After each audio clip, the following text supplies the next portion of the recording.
Hey guys, তোমরা সবাই কেমন আছো? আশা করছি ভালো আছো। আবার চলে এলাম তোমাদের জন্য একটা ছোট মিনি ব্লগ নিয়ে অনেক দিন পর।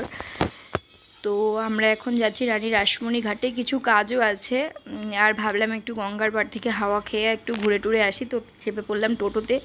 তো আমি ব্লগটা টোটো থেকে স্টার্ট করেছিলাম, বাড়ি থেকে সময় পাইনি। তো আমরা চলে এলাম ঘাটের সামনে। তো জাস্ট গঙ্গার ভিউটা তোমাদেরকে দেখাই। প্রচণ্ড জোয়ার এসেছিলো আর প্রচণ্ড জল, এত সুন্দর লাগছিল। আর এই দিদিটার ছেলের সাথে গেছিলাম, ছোট একদম। আর তারপর চা অর্ডার করে একটুখানি চা খেয়ে নিলাম। তো বিকেলবেলা বলো বা সকালবেলা বলো, কারা কারা চা খেতে পছন্দ করো তারা কমেন্টে জানিও। চা খেতে খেতে আমিও একটুখানি ভিডিও করে নিলাম। আমি আগে চা খেতে পছন্দ করতাম না, কিন্তু এখন খাই। তো এখন আমি চা খেতে সত্যি কথা বলতে ভালোই বাসি। তারপর এখানে একটা মন্দির আছে। তো মন্দিরটা অপূর্ব সুন্দর, আগেও ছিল, এখন অনেকটাই বড় করে নিয়েছে, সুন্দর করে নিয়েছে।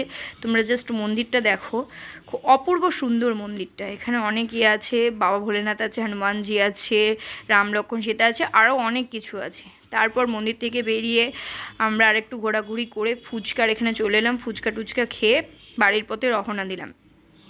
তারপর আমি চলে এলাম বাড়ি। আশা করছি আমার এই ভিডিওটা অনেক দিন পর দিলাম, তোমাদের ভালো লাগবে। ভালো লাগলে লাইক কমেন্ট অ্যান্ড শেয়ার করে দিও প্লিজ। যারা যারা আমাকে ফলো করোনি একটুখানি ফলো করে নিও। আর যারা আমার এই ভিডিওটা ইউটিউবে দেখবে তারা প্লিজ আমার এই ভিডিওটা একটু সাবস্ক্রাইব করে নেও। দেখাবে না